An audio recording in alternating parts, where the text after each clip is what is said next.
Sir ನಮಸ್ತೆ. ನಮಸ್ಕಾರ. ನಾನು ಇಲ್ಲಿ ಬಿಳಿಗಿರಿ ಬೆಟ್ಟಕ್ಕೆ 1981ನೇ ಇಸ್ವಿಯಲ್ಲಿ ಬಂದೆ. ಬ್ಯಾಂಗ್ಳೂರು ಮೆಡಿಕಲ್ ಕಾಲೇಜಲ್ಲಿ MBBS ಮುಗಿಸಿ ಇಲ್ಲಿ ಬಂದು ಇಲ್ಲಿ ಗಿರಿಜನರ ಸೇವೆ ಮಾಡಬೇಕು ಅಂತೇಳಿ ಒಂದು ಸಣ್ಣ ಗುಡಿಸಲಲ್ಲಿ ಕ್ಲಿನಿಕ್ ಶುರು ಮಾಡಿ ಕೆಲಸ ಶುರು ಮಾಡಿದ್ವಿ. ಈಗ ಆ ಸಂಸ್ಥೆ ಬೆಳೆದು ನಮ್ಮಲ್ಲೀಗ ಒಂದು 10 ಬೆಡೆಡ್ ಹಾಸ್ಪಿಟ್ಲ್ ಇದೆ, ಶಾಲೆ 1ರಿಂದ 10ನೇ ತರಗತಿ ತನಕ, ರೆಸಿಡೆನ್ಷಿಯಲ್ ಸ್ಕೂಲು ಇದೆ. ಇದ್ರ ಜೊತೆಗೆ ಒಂದು vocational training come production unit ಮಾಡಿ ಗಿರಿಜನರೇ ಅದನ್ನು ನಡೆಸ್ಕೊಂಡು ಹೋಗ್ತಾ ಇದ್ದಾರೆ. ಸೊ ಈ ಎಲ್ಲ ನಾನು ಮೊದಲು ಒಂದು 6 ಮಕ್ಕಳನ್ನ ಇಟ್ಕೊಂಡು ಶುರು ಮಾಡಿದೆ. ಅದರಲ್ಲಿ ಈಗ ಇಬ್ಬರು PhD ಆಗಿದ್ದಾರೆ. ಜಡೇಗೌಡರು ಅವರೇ ಅಧ್ಯಕ್ಷರು ನಮ್ಮ ಸಂಸ್ಥೆಗೆ.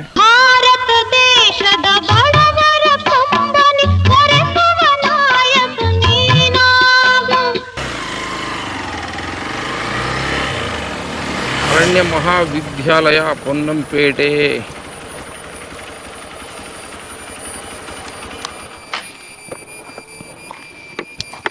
ಹಾಯ್, ಹಲೋ, ನಮಸ್ಕಾರ ಸ್ನೇಹಿತರೆ.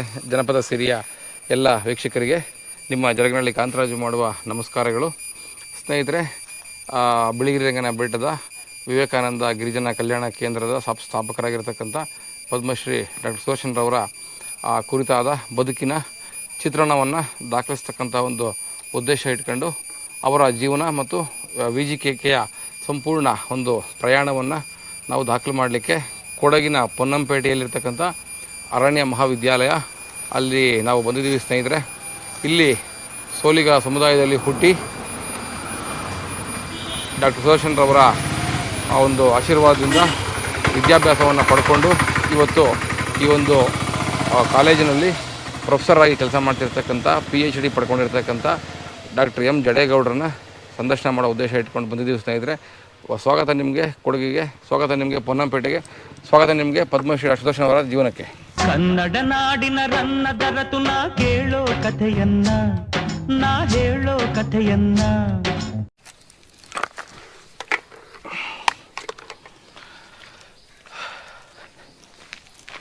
ಸರ್ ನಮಸ್ತೆ. ಸರ್ ಹೇಗಿದ್ದೀರಾ ಸರ್? ಚೆನ್ನಾಗಿದ್ದೀವಿ. Yes sir, thank you. Welcome. ನನಗೆ ಅವಕಾಶ ಕೊಟ್ಟಿದ್ದಕ್ಕೆ ಬರಲಿಕ್ಕೆ thank you so much sir. ನಮಸ್ಕಾರ.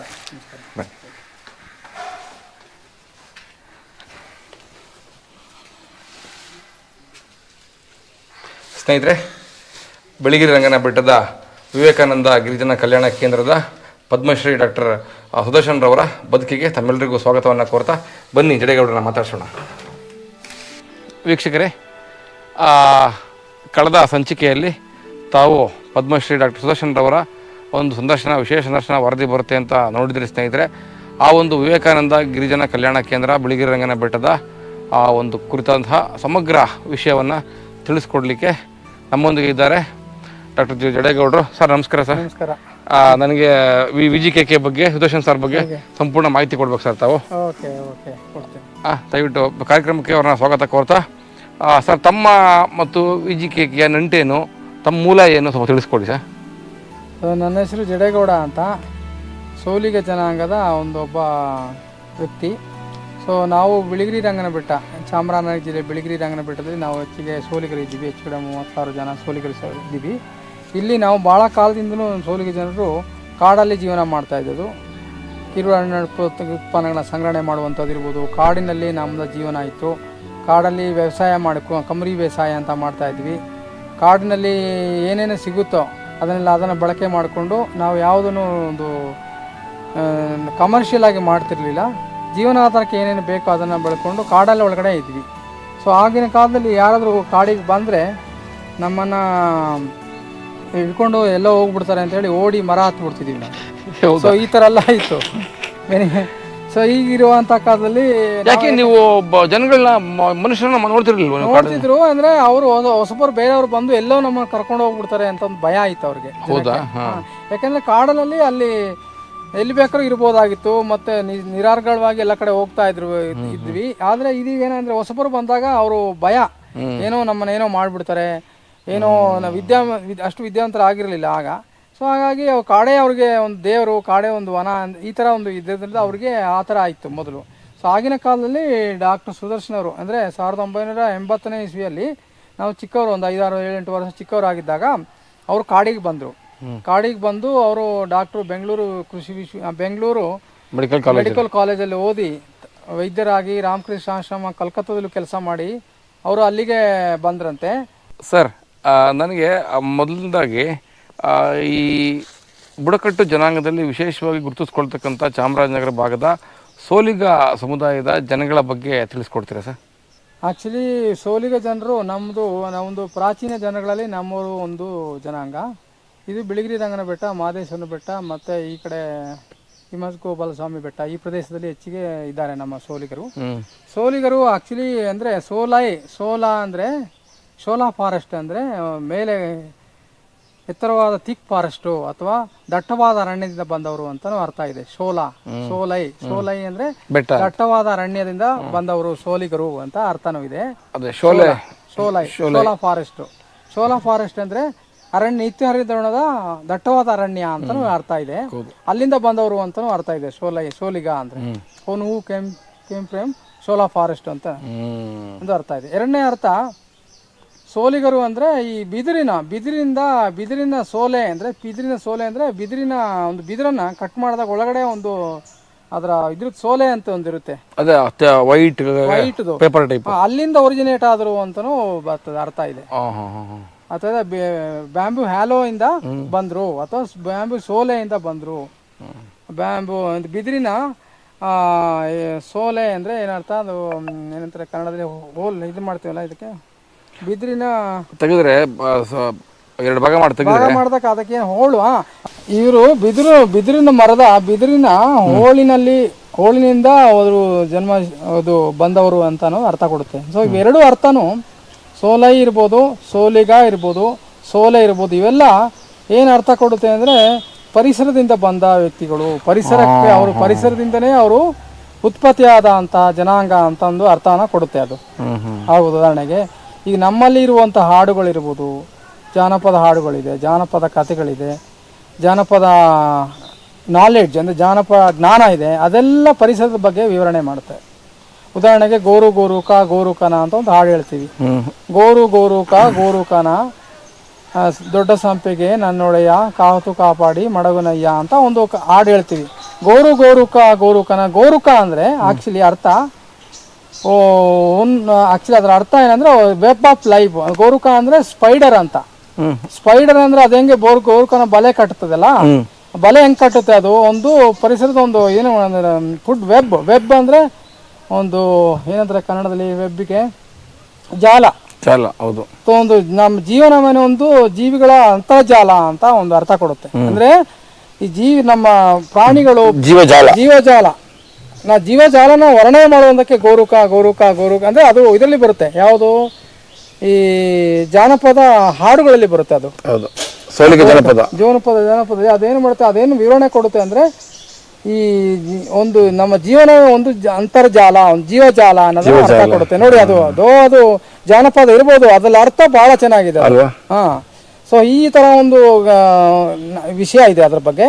ಸೊ ಹಾಗೇನೆ ಗೋರುಕನ ಹಾಡು ಹೇಳ್ತಾ ಪ್ರಾಣಿಗಳ ಬಗ್ಗೆ, ಪಕ್ಷಿಗಳ ಬಗ್ಗೆ, ಸಸ್ಯಗಳ ಬಗ್ಗೆ, ತಾರಕಿ ಬಗ್ಗೆ ಎಲ್ಲ ವಿವರಣೆಗಳನ್ನ ವಿವರಣೆ ಮಾಡ್ತಾ ಹೋಗುತ್ತದೆ.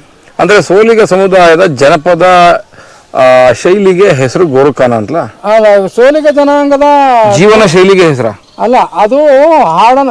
ಈಗ ಸೋಲಿಗ ಜನಾಂಗದಲ್ಲಿ ಅನೇಕ ಸಾಂಸ್ಕೃತಿಕ ಕಾರ್ಯಕ್ರಮಗಳಿದೆ. ಸಾಂಸ್ಕೃತಿಕ ಕಾರ್ಯಕ್ರಮದಲ್ಲಿ 3 ತರ ಹಾಡುಗಳನ್ನ, 4 ತರ ಹಾಡು ಹೇಳ್ತಾರೆ. ಒಂದು ಗೋರುಕ ಅಂತ, ಅದು ದೇವರಿಗೆ ಅದನ್ನು ಒಂದು ವರ್ಣನೆ ಮಾಡುವಂಥದ್ದು, ದೇವರಿಗೆ ವರ್ಣನೆ ಮಾಡುವಂಥದ್ದು, ಸಸ್ಯಗಳನ್ನ ವರ್ಣನೆ ಮಾಡುವಂಥ ಗೋರುಕ ಅಂತ. ಎರಡನೇದು ಹಾಡುಕೆ ಅಂತ. ಹಾಡುಕೆ ಅಂದ್ರೆ ಮಹಿಳೆಯರು ದೇವಸ್ಥಾನದ ಒಳಗಡೆ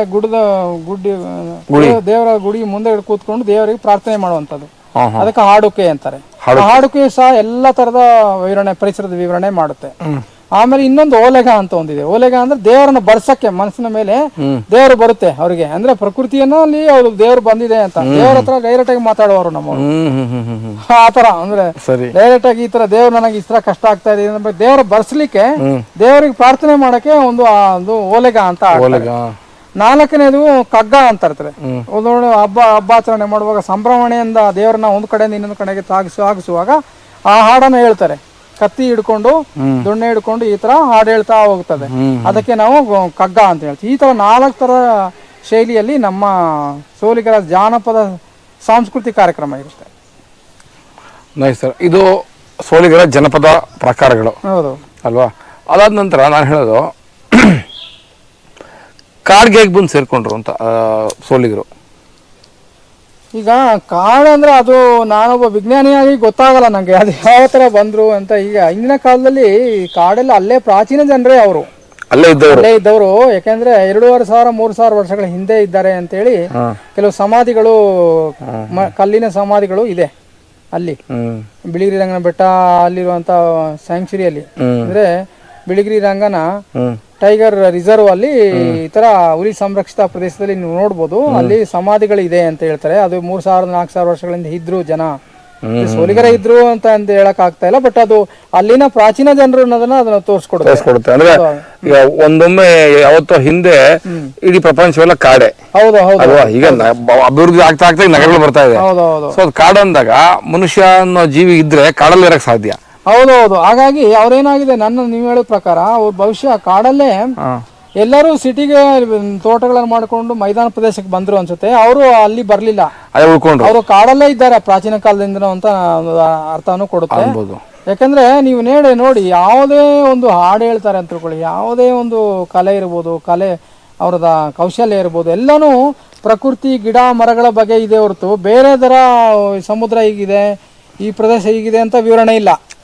ಕಾಡಿನ ಬಗ್ಗೆನೇ ಎಲ್ಲ ವಿವರಣೆ ಇದೆ. ಅವ್ರ ಜೀವನವೇ ಕಾಡು. ಅದಕ್ಕೆ ನಾನು ಹೇಳ್ತೀನಿ, ನನ್ನ ಪ್ರಕಾರ ಈಗ ಎಲ್ಲ ಕಡೆ ಹೋದಾಗ, ನಾನು ಅರಣ್ಯ ಇಲಾಖೆಯಲ್ಲಿ ಇರ್ಬೋದು, ವಿಶ್ವವಿದ್ಯಾಲಯಗಳಲ್ಲಿ ಇರ್ಬೋದು, ಅಂತಾರಾಷ್ಟ್ರೀಯ ಲೆವೆಲ್ಗೆ ಹೋದಾಗ ನಾನು ಹೇಳ್ತೀನಿ, ಗಿರಿಜನರು ಎಲ್ಲಿದೆಯೋ ಅಲ್ಲಿ ಕಾಡಿರುತ್ತೆ, ಕಾಡು ಎಲ್ಲಿದೆಯೋ ಅಲ್ಲಿ ಗಿರಿಜನರು ಇರ್ತಾರೆ. Where there is forest there is tribe, where there is tribe there is forest.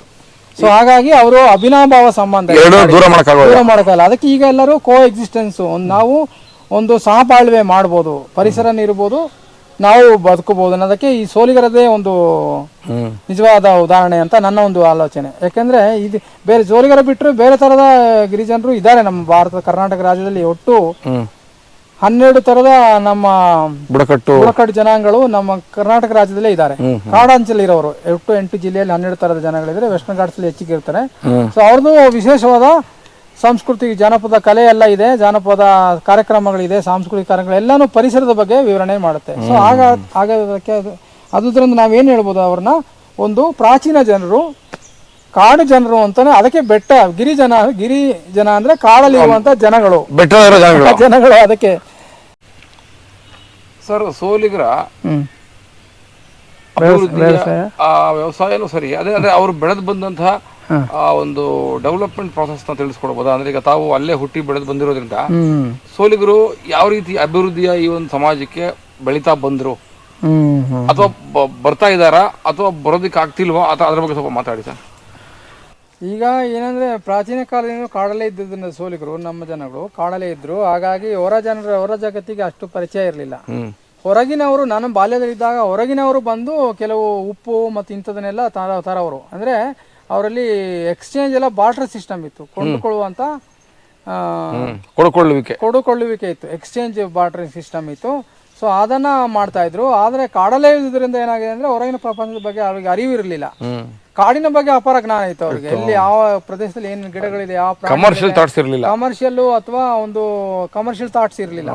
So ಹಾಗಾಗಿ ಏನಾಗಿದೆ, ಈ ಕಳೆದ 70-80ರ ದಶಕದಲ್ಲಿ ಈ ತರ ಒಂದು ಸ್ವಯಂ ಸೇವಾ ಸಂಸ್ಥೆಗಳಿರ್ಬೋದು, ಅಥವಾ ಸರ್ಕಾರಿ ಅರಣ್ಯ ಇಲಾಖೆಯವರು ಇರ್ಬೋದು, ಕೃಷಿ ಇಲಾಖೆ ಇರ್ಬೋದು, ಬೇರೆ ಬೇರೆ ಶಿಕ್ಷಣ ಇಲಾಖೆಯವರು ಎಲ್ಲ ಸೇರಿ ಅವು ಗಿರಿಜನರನ್ನ ಒಂದು ಮೇನ್ ಸ್ಟ್ರೀಮ್ಗೆ ತರಬೇಕು, ಅವರಿಗೆ ವಿದ್ಯಾವಂತರಾಗಿ ಮಾಡಬೇಕು ಅಂತೇಳಿ ಪ್ರಯತ್ನ ಪಟ್ಟರು. ಅದಕ್ಕಿಂತ ಹಿಂದೆ ಅವರು ಕಾಡಲ್ಲೇ ಇದ್ರು. ನಮ್ಮಂಥವ್ರು ಯಾರು ಈಗಲೂ ನಾನು ನೋಡಿದೆ, ಭಾಳ ಹಿಂದೆ ಒಂದು 40-45 ವರ್ಷದಿಂದ ನಾವು ಚಿಕ್ಕವರಾಗಿದ್ದಾಗ ಯಾರಾದರೂ ಹೊರಗಡೆಯಿಂದ ಬಂದರೆ ಹೋಗಿ ಮರ ಹತ್ಬಿಡ್ತಿದ್ವಿ. ಆಯ್ತಾ, ಮರದಿಂದ ಇಳಿಸಿ. ಇವನ್ ಡಾಕ್ಟರ್ ಸುದರ್ಶನ್ ಅವರು, ನಾನು ಚಿಕ್ಕವನಾಗಿದ್ದಾಗ ನಾವು ಎಷ್ಟೋ ಸತಿ ಮರ ಹತ್ಬಿಡ್ತಿದ್ವಿ. ಅವಾಗ ಇಳಿಸಿ ಇಳಿಯೋ ಅಂತ ಅಕ್ಷರ ಬರೆಸಿದ್ದಾರೆ. ಸೊ ಆ ಥರ ಒಂದು ಭಯ ಆಯಿತು ನಮಗೆ. ಯಾಕೆ ಹೊರಗಿನ ಪ್ರಪಂಚದಲ್ಲಿ ನಮ್ಗೆ ಗೊತ್ತಿಲ್ಲವಲ್ಲ.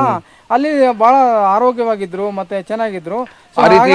ಬಾರ್ಟರ್ ಸಿಸ್ಟಮ್ ಅಲ್ಲಿ ಏನು ಅವ್ರು ಉಪ್ಪು ತಂದು ಕೊಟ್ಟು ನಿಮ್ಮ ಹತ್ರ ಜೇನ್ ತಗೊಂಡು ಹೋಗ್ತಾರೆ. ಹೌದು, ಅವರು ಉಪ್ಪು ಮತ್ತು ಕೆಲವು ಬೇರೆ ಸಾಂಬಾರ ಪದಾರ್ಥಗಳು ಯಾವ್ದು ಅವ್ರು ಬೆಳ್ಕೊಳ್ಳೋರು, ಆದ್ರೂ ಕೆಲವು ಪದಾರ್ಥಗಳನ್ನ ತರೋರು. ಈಗ ತಂದ್ರೆ ಬಟ್ಟೆ, ಕೆಲವು ಬಟ್ಟೆನ ತರೋರು, ಅದನ್ನ ಕೊಟ್ಟು ಅಲ್ಲಿಂದ ಜೇನುತುಪ್ಪ ಇರ್ಬೋದು, ನಮ್ಮ ಬಾಳೆಹಣ್ಣುಗಳಿರ್ಬೋದು, ಕಾಳು, ರಾಗಿ, ಅವರೆ, ತೊಗರಿ ಇದನ್ನು ತೊಗೊಂಡೋಗೋರು.